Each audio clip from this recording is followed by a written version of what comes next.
नमस्कार, मैं श्यामगिरी। आप देख रहे हैं टीएफडी इंडिया न्यूज 24। टीएफडी इंडिया न्यूज 24 में आप सभी दर्शकों का स्वागत है। इंडिया गठबंधन जिस तरह से मोदी के विकल्प के तौर पर इस देश के अंदर आया, एक नया गठबंधन, जैसे लगा था कि कुछ तो होगा, लेकिन सब उल्टा हो गया। और उल्टा ऐसा हुआ कि आज पूरा देश त्राहिमाम त्राहिमाम कर रहा है। इंडिया गठबंधन के कुछ घटक दलों द्वारा गठबंधन के साथ विश्वासघात करना और खुद के स्वार्थ के लिए मोदी सरकार से पर्दे के पीछे मिल जाना, यह मुख्य कारण रहा। लेकिन जो कांग्रेस एक साथ लेकर के सबको चलना चाहती थी, अपना नुकसान करके, क्षेत्रीय दलों को मजबूत करके और खुद को थोड़ा कमजोर करके, आखिरकार उन क्षेत्रीय दलों ने कांग्रेस की उस भावना को नहीं समझा, उस मकसद को नहीं समझा जो आज आई मुसीबत से वह बचाने की कोशिश कर रही थी। उसमें ममता बनर्जी, अरविंद केजरीवाल और शरद पवार जैसे लोग रहे जो पर्दे के पीछे से मोदी सरकार को समर्थन देते रहे। लेकिन चूंकि अब ममता बनर्जी जब चुनाव हार गई है और ऐसी हारी है कि अब आने वाला वक्त उनके पार्टी के वजूद को भी बचा पाएगा या नहीं, इसकी चिंता हो रही है, तब कांग्रेस याद आ रही है। ममता बनर्जी द्वारा प्रेस कॉन्फ्रेंस में दिए गए बयान कि इंडिया गठबंधन के जून के पहले सप्ताह में सभी 35 दलों की बैठक होगी और एक नई रणनीति पर चर्चा होगी। ममता बनर्जी चाहती है कि इंडिया गठबंधन एक हो जाए, लेकिन कांग्रेस राहुल गांधी का ने जो प्लान तैयार किया है और जिस प्लान पर कांग्रेस काम कर रही है, वह एकल चलो पर कर रही है। कोई आया साथ तो भला, नहीं आया तो भला, वह चलती ही रहेगी और वह सड़कों पर अब दिख रही है। ऐसे में ममता बनर्जी एक ऐसी बड़ी संकट में पड़ गई हैं कि उन्हें अपनी पार्टी के वजूद को भी बचा पाना मुश्किल हो रहा है और पश्चिम बंगाल के अंदर भारतीय जनता पार्टी तांडव कर रही है। बुलडोजर हो या लोगों को डराना धमकाना हो या अलग अलग तरीके अपनाना हो या घुसपैठिए कह करके एसआईआर में कटे लोगों को बॉर्डर पार भेजने की तैयारी। मुख्य मुद्दा इस वक्त पीएमओ में जो घमासान मचा हुआ है, इंडिया गठबंधन का प्लान क्या होगा वह जून के पहले सप्ताह में पता चलेगा कि इंडिया गठबंधन आगे चलेगा भी कि नहीं चलेगा। लेकिन राहुल गांधी ने जो तैयारी कर ली है और जिस पर चल रहे हैं, जो आज के मुद्दे हैं, जो आम जनता जिस महंगाई की मार को झेल रही है और सरकार मजे मार रही है, इसको लेकर के कांग्रेस ने एक बयान जारी किया है और इस सरकार की कलाई को खोली है। आप दर्शक इसे बड़ी ध्यान से समझिए, जो आंकड़े मैं आप दर्शकों को बताने जा रहा हूं। कांग्रेस ने कहा, मोदी सरकार तेल कंपनियों के घाटे का रोना रो रही है। बहुत ध्यान से इसे आप दर्शक समझिएगा। मोदी सरकार तेल कंपनियों के घाटे का रोना रो रही है, लेकिन सच क्या है जान लीजिए। अमेरिका ईरान युद्ध के बीच तेल कंपनियों ने जमकर मुनाफा कमाया। जनवरी से मार्च 2026 में देश की 3 बड़ी तेल कंपनियों का कुल मुनाफा 41% रहा, 41%। आईओसी 11,377.51 करोड़ रुपए मुनाफा कमाया। एचपीसीएल 4,901.50 करोड़ रुपए मुनाफा कमाया। बीपीसीएल 3,191 करोड़ रुपए मुनाफा कमाया। कुल मुनाफा 19,470 करोड़ रुपया यह लोग कमाए। कब से? मात्र जनवरी से और मार्च के महीने में, यानी कि 3 महीने के अंदर। अब आगे मल्लिकार्जुन खड़गे कहते हैं कि हाथ कंगन को आरसी किया और पढ़े लिखे को फारसी किया। पीआईबी के अधिकृत बयान के अनुसार आज से ठीक 12 साल पहले, ध्यान से समझिए, अब आप ध्यान से समझिएगा, आज से ठीक 12 साल पहले 26 मई 2014 को जब प्रधानमंत्री नरेंद्र मोदी ने सत्ता संभाली थी, उस दिन भारतीय बास्केट का कच्चा तेल 108.05 डॉलर प्रति बैरल था। कितना?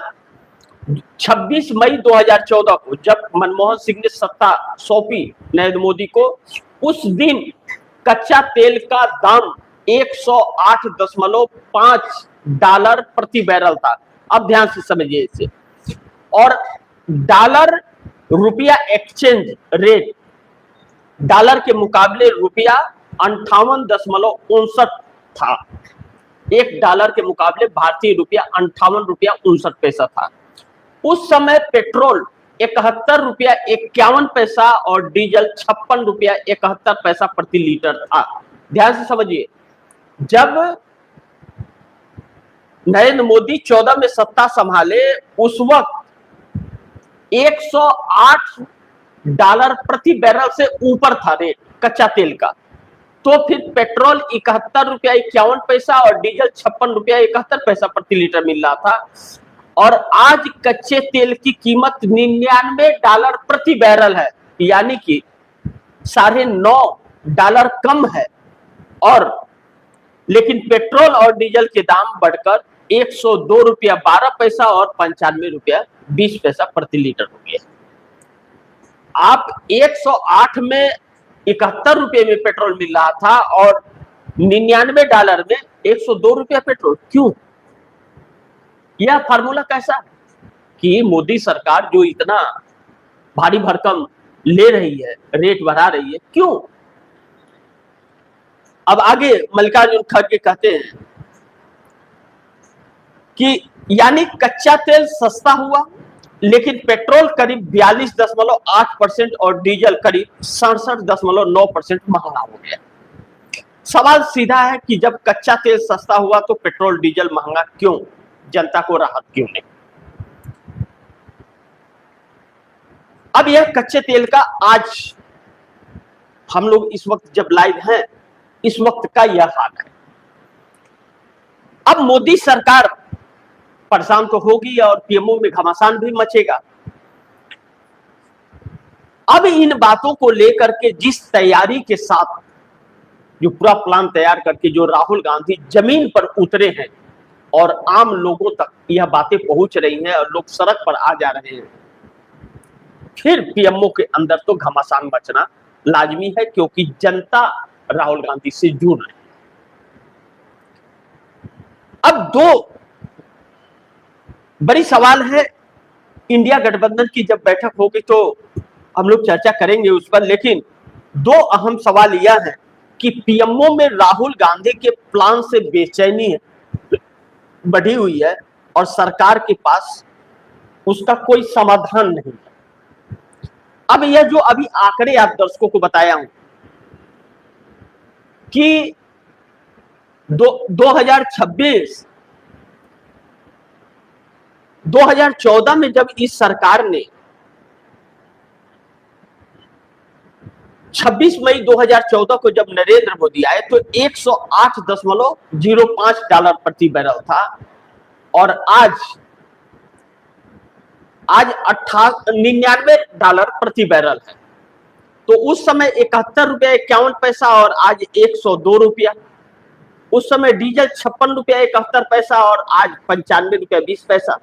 यह जो फासला है, यह फासला कोई आज पेट्रोल अगर मोदी चाहे तो 70 रुपया उसी रेट में दे सकते हैं, लेकिन फर्क क्या है कि नरेंद्र मोदी आपके खून को चूसने के लिए प्रति लीटर 25 से 35 रुपया जो ले रहे हैं, वह आपके लिए काल बन गया और वह लूटा जा रहा है आपको।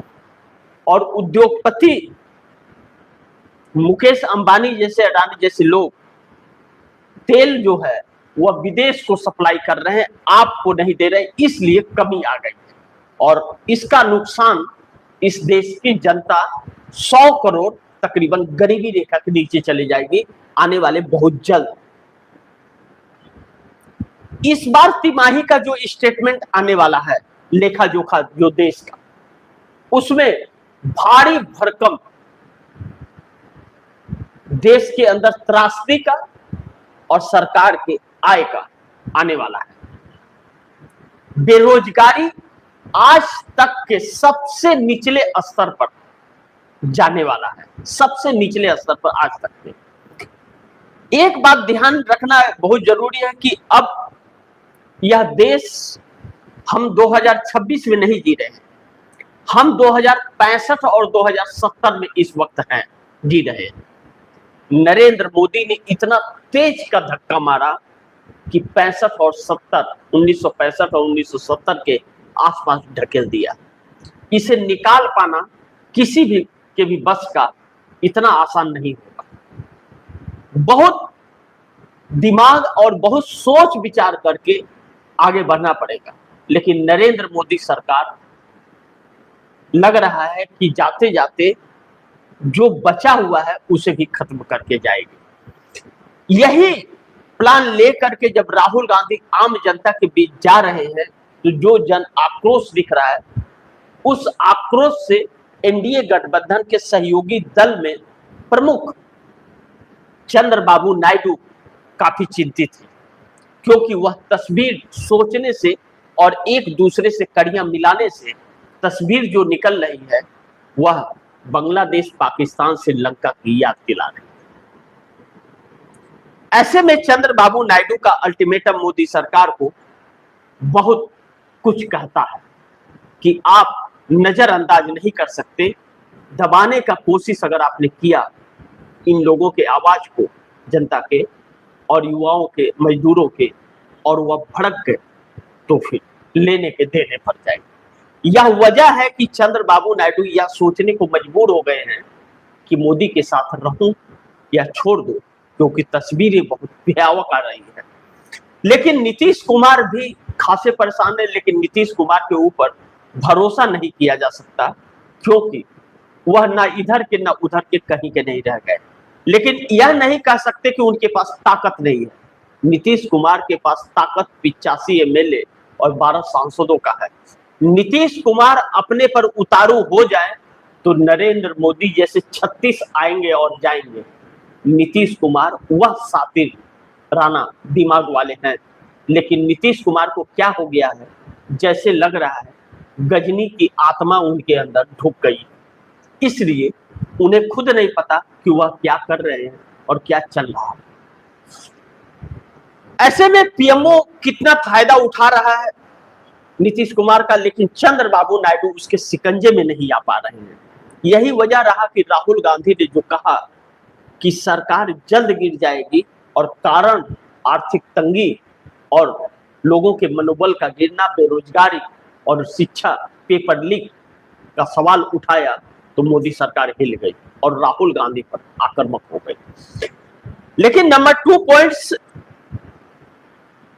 मैं शुरू करने के पहले यह बताऊं, जैसा मैंने कहा कि पीएमओ के पास राहुल गांधी के प्लान का कोई समाधान नहीं है।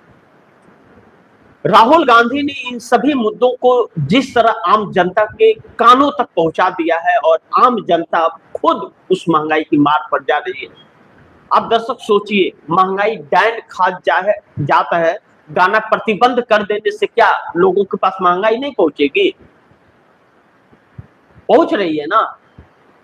आप जो 10 रुपया ऑटो का दे रहे थे, अब 15 रुपया देना पड़ रहा है ना। तो 8 रुपये 6 पैसे प्रति लीटर बढ़ा है अभी, तो यह हाल है। अभी तो यह 150 रुपये लीटर तक जाना है। कच्चा तेल का रेट कम होता जाएगा और यह कंपनियां रेट बढ़ाते जाएगी। और ध्यान रखिएगा, एक बार जो रेट बढ़ गया वो रेट कम नहीं होता है। और लेबर कोड कानून जो इस सरकार ने बनाया है कि आप आज 500 रुपया पा रहे हो और कल महंगाई डबल हो जाएगी और आपको आमदनी जो मजदूरी होगी वो 500 की जगह 300 हो जाएगी, और आपको करना पड़ेगा, नहीं तो काम भी नहीं मिलेगा। कंपनी सेठों को इतना कानून में फैसिलिटी है सरकार दी है, यानी कि इससे एक साफ है कि यह धन्ना सेठों की पार्टी बन गई है और धन्ना सेठों के लिए सरकार चल रही है। यह राहुल गांधी लोगों को बताने और समझाने में कामयाब हुए हैं, इसलिए पीएमओ में घमासान भी है। लेकिन नंबर 2 पॉइंट्स बहुत महत्वपूर्ण है कि इंडिया गठबंधन राहुल गांधी के सहारे बढ़ेगा आगे। इंडिया गठबंधन का जून के पहले सप्ताह में बैठक होनी है, इस बात का ऐलान ममता बनर्जी ने किया, कांग्रेस ने नहीं किया। कांग्रेस तो अपने रास्ते निकल पड़ी, लेकिन अभी भी इंडिया गठबंधन प्लान पर प्लान तैयार कर रहा है, लेकिन करेगा क्या यह कुछ नहीं पता, क्योंकि इंडिया गठबंधन की सारी पार्टियां धराशायी हो चुकी है। अखिलेश यादव के भी स्वर बदल गए हैं।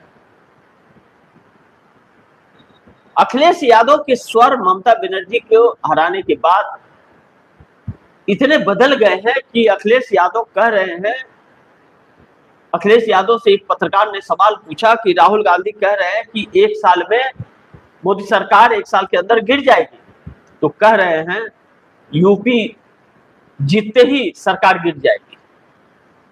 यानी कि वह मान लिए हैं कि राहुल गांधी के सहारे ही चलना पड़ेगा, यानी कि वो मान लिए हैं कि केंद्र में नेता राहुल गांधी ही रहेंगे, अखिलेश नहीं बन सकते, अखिलेश यूपी तक ही सीमित रह सकते हैं।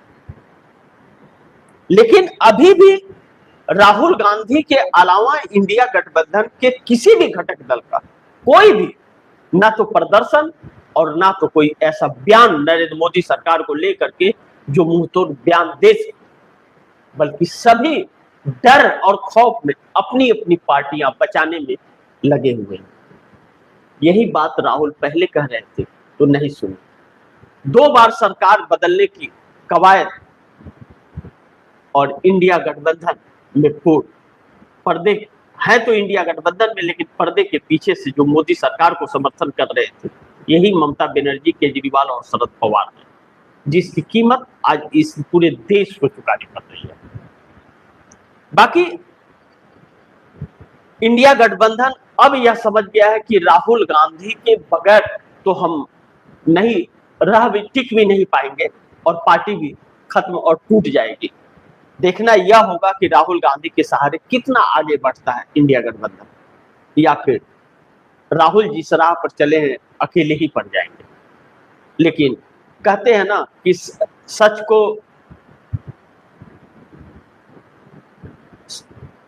हाथ कंगन को आरसी किया और पढ़े लिखे को फारसी किया। राहुल गांधी अपने रास्ते पर निकल गए हैं, तो अब देखते हैं आगे क्या होता है। जो भी होगा आप दर्शकों को मैं बताते रहूंगा। लेकिन इंडिया गठबंधन की बैठक जो होगा उसमें क्या राहुल गांधी ने जो प्लान तैयार किया है उस पर चर्चा होगी, या कहीं और किसी और दिशा में वह बैठक चला जाएगा। लेकिन कांग्रेस के साथ ऐसा ना हो कि पहली और आखिरी बैठक यह हो जाए, क्योंकि कांग्रेस समझौते के लिए तैयार बिल्कुल नहीं, राहुल गांधी तैयार नहीं। जिसे भी अगर इस देश को बचाने के लिए आना है तो कांग्रेस की छतरी के नीचे आना पड़ेगा। कांग्रेस किसी के छतरी के नीचे सहारा लेना छोड़ दी, और यह काम कांग्रेस को बहुत पहले करना चाहिए था, तो आज यह हालात। बाकी जो भी हो देखा जाएगा। आप दर्शकों की क्या राय है, क्या सुझाव है, कमेंट बॉक्स में जरूर दीजिएगा। इस खबर को ज्यादा से ज्यादा शेयर कीजिए, अपने दोस्तों को भी कहीं आगे शेयर करें। और आपने अगर टीएफडी इंडिया न्यूज 24 को सब्सक्राइब नहीं किया, सब्सक्राइब कर लीजिए। अपने दोस्तों को भी कहिएगा टीएफडी इंडिया न्यूज 24 को सब्सक्राइब करें। मिलते हैं अगली खबर के साथ, तब तक के लिए नमस्कार।